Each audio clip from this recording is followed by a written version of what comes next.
హైదరాబాద్ బాగ్లింగంపల్లిలోని సుందరయ్య విజ్ఞాన కేంద్రంలో తెలంగాణ రాష్ట్ర అవుట్సోర్సింగ్ ఉద్యోగుల జేఏసీ ఆవిర్భావ దినోత్సవ వేడుకలు ఘనంగా జరిగాయి. రాష్ట్ర వ్యాప్తంగా సుమారు 5 లక్షల మంది అవుట్సోర్సింగ్ ఉద్యోగులు ఉద్యోగ భద్రత, తక్కువ వేతనాలు, ఏజెన్సీల దోపిడీతో ఇబ్బందులు పడుతున్నారని జేఏసీ నాయకులు తెలిపారు. కాంట్రాక్టర్ ఏజెన్సీ వ్యవస్థను రద్దు చేసి ప్రభుత్వం నేరుగా వేతనాలు చెల్లించాలని, సమాన పనికి సమాన వేతనం, ఉద్యోగ భద్రత, పీఎఫ్, ఈఎస్ఐ, గ్రాట్యుటీ సెలవులు, ప్రసూతి హక్కులు అమలు చేయాలని డిమాండ్ చేశారు. ప్రభుత్వం స్పందించకపోతే దశల వారీగా ధర్నాలు, కలెక్టరేట్ల ముట్టడి, చెలో హైదరాబాద్, చెలో ఢిల్లీ కార్యక్రమాలు చేపడతామన్నారు. దయచేసి అర్థం చేసుకోండి, మాకు ఇబ్బందులు ఉన్నాయంటే ఇప్పుడు పెట్టను.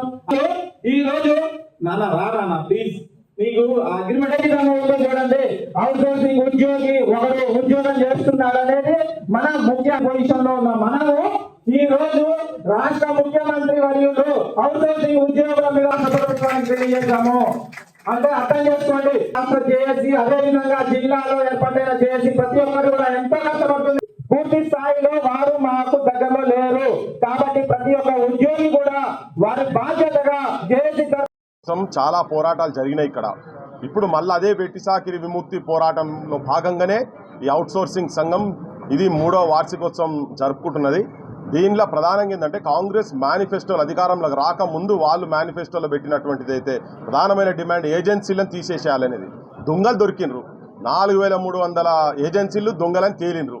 ఆ దొంగలను ఫస్ట్ తీసుకొచ్చి బొక్కల వారాయాలి. మీరు ఎక్స్టెన్షన్ ఇచ్చుడు కాదు, బొక్కల వారాయాలి, కేసులు పెట్టాలి. ఇన్ని రోజులు వాళ్ళు చేసిన దోపిడీ ఏందో అదంతా వాళ్ళ దగ్గరికి తీసుకొని మళ్ళీ వీళ్లకు రిటర్న్ చేసేటట్టుగా తయారు చేయాలి. ఒకటి మెటర్నరీ లీవ్స్ ఇవ్వాలి.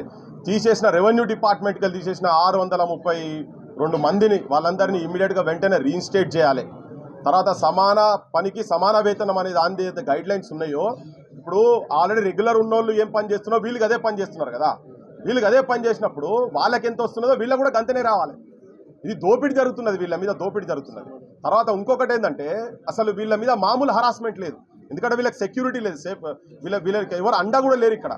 సో దాన్ని కూడా పరిగణలోకి తీసుకొని ప్రజాప్రభుత్వం అని ఎప్పుడు చెప్పబడుతుంది అంటే ఇవాళ చినుకు అయ్యి ఒక 5 లక్షల మందిని ఒక గాలివాన లెక్క పడ్డట్టు, తుఫాన్ లెక్క వచ్చినట్టు ఇప్పుడు ఈ సంఘం ఏదైతే బయటకు వస్తున్నదో వాళ్ళందరూ 5 లక్షల మందికి ప్రతి ఒక్కరు ఏ డిపార్ట్మెంట్లలో వాళ్ళు పనిచేసినా కానీ వాళ్ళందరికీ రావాల్సినటువంటి ప్రతి హక్కు రెగ్యులర్ వాళ్ళకి ఎట్లున్నదో వాళ్లకు సమానంగా వీళ్ళకు కూడా రావాల్సిన అవసరం ఉందని చెప్పి ప్రభుత్వాన్ని డిమాండ్ చేస్తున్నారు.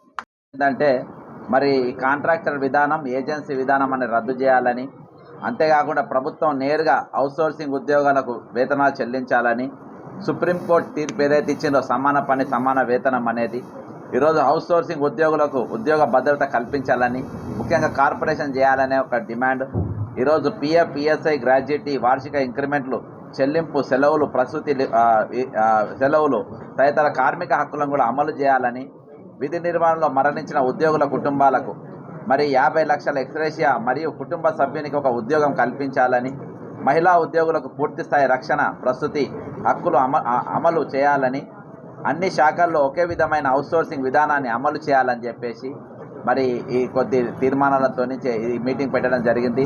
ముఖ్యంగా ఈరోజు ప్రభుత్వం ఏదైతే మరి వాళ్ళ హక్కులు ఉన్నాయో హక్కుల కోసం పూర్తిగా మరి నిలబడాలని చెప్పి, మరి వాళ్ళకి మాట ఇచ్చింది ఆ మాటపై నిలబడాలని చెప్పి, మరి ఈరోజు రాష్ట్రంలో దాదాపు 4800 అవుట్సోర్సింగ్ ఏజెన్సీలు ఉంటాయి. ఆ 4800 అవుట్సోర్సింగ్ ఏజెన్సీలలో 4300 ఏజెన్సీలు అక్రమాలు తేలినాయి ప్రభుత్వ విజిలెన్స్లో. ఇవాళ ముఖ్యమంత్రి దగ్గర టేబుల్ పైన అది ఉన్నది. 4800 ఏజెన్సీలలో 4300 ఏజెన్సీలు అక్రమాలు చేసినని చెప్పి అది విజిలెన్స్ తేల్చింది. ఆ రిపోర్ట్ ముఖ్యమంత్రి రేవంత్ రెడ్డి గారి దగ్గర ఉన్నది. మరి ఇంకా 4300 మందికి ఎందుకు మీరు ఇస్తూ ఉన్నారు?